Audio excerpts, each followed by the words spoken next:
How old? 9 months. 9 months? Are we fixed? Not yet. Not yet. Next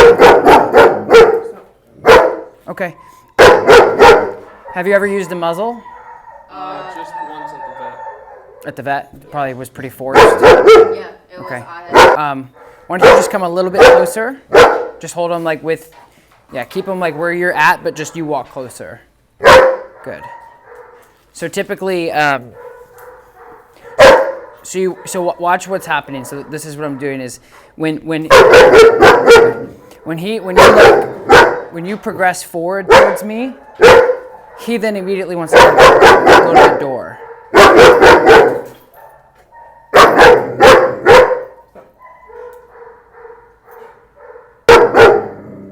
Okay, here's what we're going to do.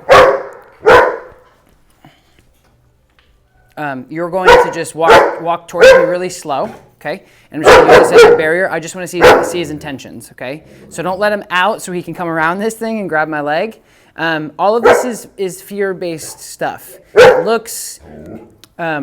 It looks like he's mean, but he's not. He's like, I don't really know what to do. Get the hell away from me. He's cocky. He's young. He's intact. He's a German Shepherd, so he's vocal. So I want you to just walk towards me nice and slow, and I want to see if the barking kind of subsides. He's freaked out by my hands. Like every time I do this, that's when he gets really nervous.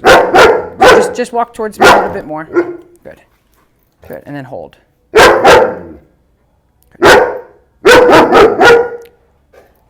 Good. And you see that bark is more like, hey, hey. So before, it was.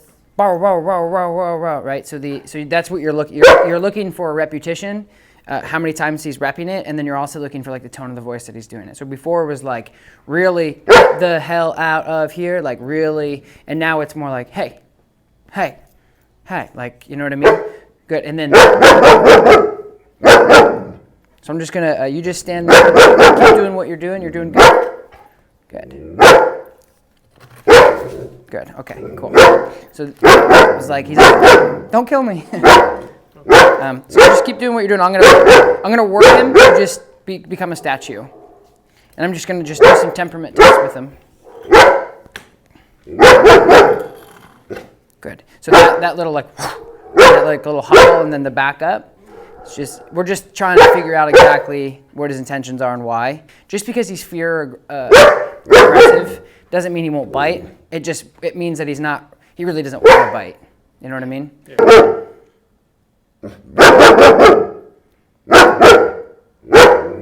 And so has he had any traumatic experiences with somebody or? Well, he did. He bit our friend. It was like, he bit our friend in our house. So like he let him in the house, let him walk around. Like the first walk-in was better, and then he like calmed down. And then I walked up like near him, and he got scared again. Right. So like he like put his hand out to them. Yeah, the hands he definitely doesn't like. So why don't you just back up a little bit? What we don't want to do when you're dealing with like a fear-based dog is I don't like physically correcting dogs unless I have to. So like if I were to get, so I've noticed a couple times too, he didn't redirect on you, but he definitely redirected towards you. Meaning like he didn't bite you, but he was more like, let me go. Yeah, let's go. Yeah, like I don't like this.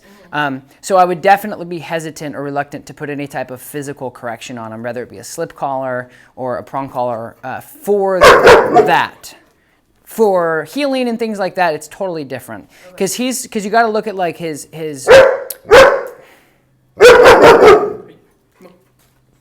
got to look at like his. The way he's doing it is so like scared, and if you physically like, you know, it's kind of like somebody like decoding like a bomb or something, and they're super freaking focused because it's like life-threatening. That's what he thinks with me as well. Unless he wouldn't be barking, it's stressful for him to bark. He actually thinks I'm a threat.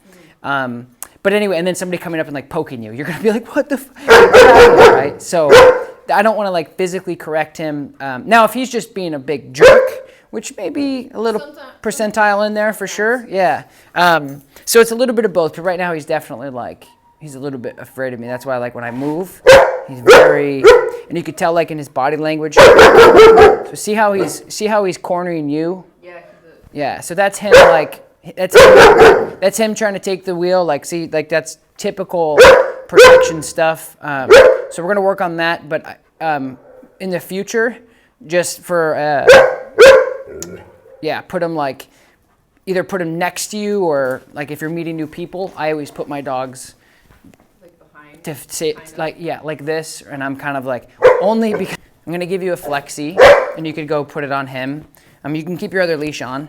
So what we're gonna do is you're gonna essentially let him out with that, and I want to see what he does if you just let him go.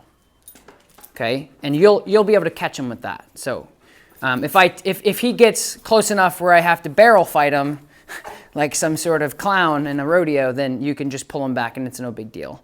But drop that one, and then. So I'm gonna just stand here, and if he comes at me, that's okay. I'm just gonna kind of block him. So just let him out, and you and I will play body language. If I tell you to pull him back, just pull him back. But just let him out, yeah.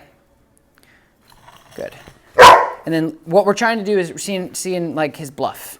Like, okay, dude, you're all talk, or what's the deal? Because a lot of times German Shepherds just bark because they're vocal. Yeah, of course. So why don't you just, what's your name again? Justin. Justin. Nice to meet you, Justin. Just step backwards a little bit and let him stay. Yep, good. Perfect. That was good.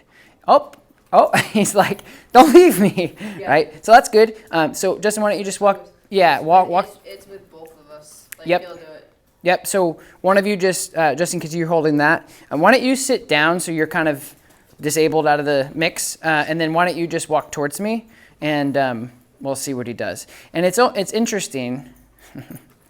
So just stop. Good. Good. And then just walk backwards. It's really interesting. I'm glad that we've made this study here, because as soon as you told him, fine, go, he's like, I'm done. I'm cool. I'm cool, right? That's really cool. Is he trying to snap the thing? Okay, so walk towards me again. And I'm just going to completely avoid him and look the other way. And you just kind of walk. See how, so stop for a second. See what he's doing? He's hurting you. The other way. Yeah, he's like, no, that guy's bad. Yeah. So it's true fear, like, good. And then whenever he does that and comes, you just let him keep coming.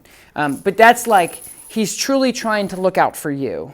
He's constantly like, and it's interesting, that's why we film a lot of this stuff, is we can go back and see. The moment you said, see ya, he's like, never mind.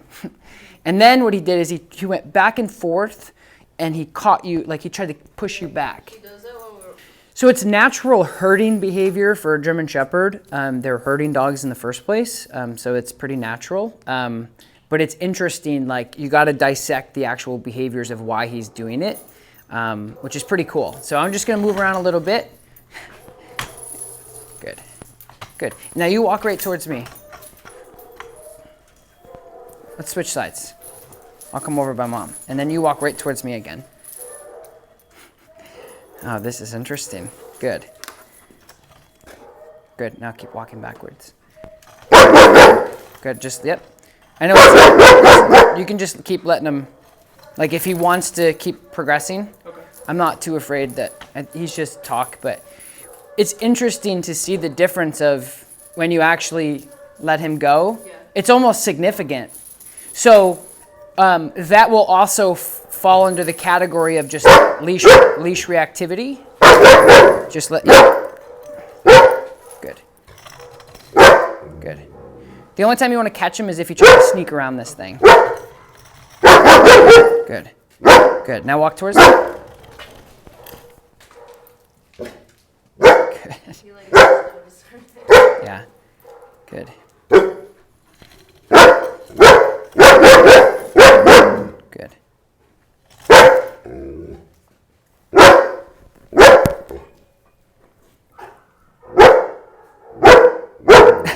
It's funny.